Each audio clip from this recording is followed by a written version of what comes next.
stuff. Let me just say that the world of Coca-Cola, if you haven't figured it out by now, is a world full of lies, deception, immorality, corruption, and widespread labor, human rights, and environmental abuses.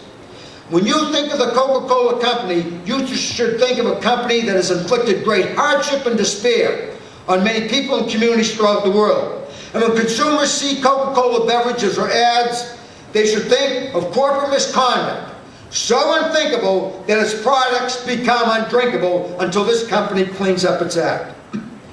Now in Colombia, Coca-Cola bottlers, as you've seen on the film, are involved in the systematic kidnapping, torture, and murder of union leaders in an effort to crush their union, Sonalternal. You saw about the lawsuits that have been filed, and I want to reiterate what those lawsuits said. Those lawsuits charged that Coca-Cola contracted with or otherwise directed paramilitary security forces that utilized extreme violence and murdered, tortured, unlawfully detained, or otherwise silenced trade union leaders. That's a pretty strong condemnation and accusation that these terrific lawyers, risking their own lives going into Colombia to represent these workers, have laid out. As I mentioned to you about the Colombian government and the role that they play, the Bush administration, the United States gives $700 million in military aid a year to Colombia. Much of that, the Coca-Cola Company is a big supporter of the Bush administration. It's a big supporter of Colombian politics and the Uribe government. All right? You can begin to see how politics and money come around. Why? To keep people like workers fighting for unions or human rights groups, fighting for justice, to keep them in their place. American University professor Leslie Gill said this: murdered unionists in Colombia are not the product of indiscriminate, chaotic violence. They are the victims of a calculated and selective strategy carried out by sectors of the state, allied paramilitaries, and some employers to weaken and eliminate trade unions.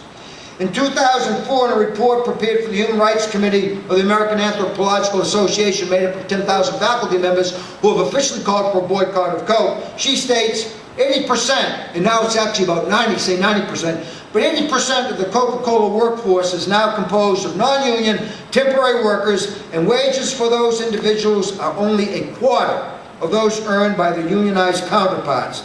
Coca-Cola has consistently pressured unionized workers to resign. Coca-Cola is in fact a stridently anti-union company, and the destruction of Sonalternal, as well as the capacity to drive wages into the ground, is one of the primary goals of the extrajudicial violence directed against workers. There have been 7 union leaders and a friendly plant manager since 1990 that have lost their lives. Many other workers and members of the family have been victims of other horrible crimes. Now let's look at the case of Isidro Gil that you saw here. Understand the case of Gil, the father of 2 young children. He was murdered by paramilitaries standing inside the Coca-Cola plant in Caripa in Colombia. Later, after he was murdered, paramilitaries, heavily armed paramilitaries, were allowed to march into the Coca-Cola plant, rounded up all the workers, and told them that if they did not resign by 4 p.m. that day, they too would be murdered. Now, resignation forms were all prepared in the plant, had been prepared by a Coca-Cola plant manager who had a history of socializing and collaborating with the paramilitaries, and had earlier given the paramilitaries an order to destroy the union.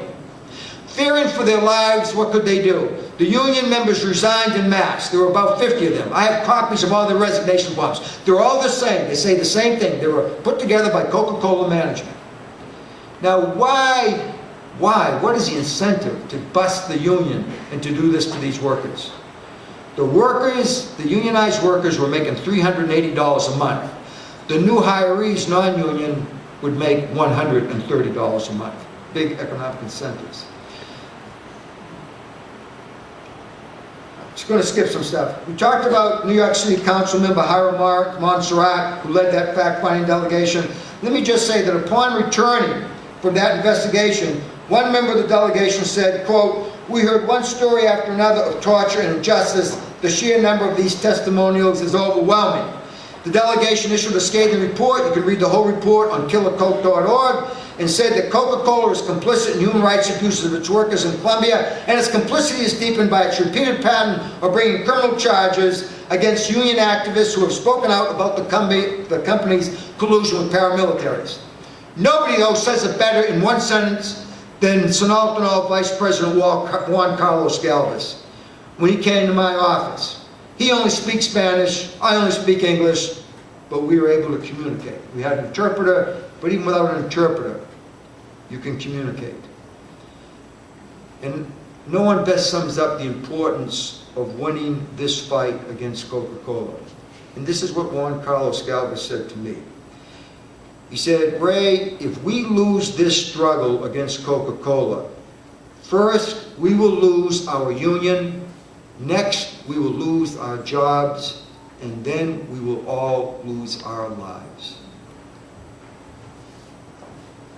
I will never forget what he said to me, and I will never end this campaign until there's justice brought for those workers in Colombia. I wish every union in America and Canada and around the world had the guts and the fight in them that this union, Sinaltenol, has. Let's go to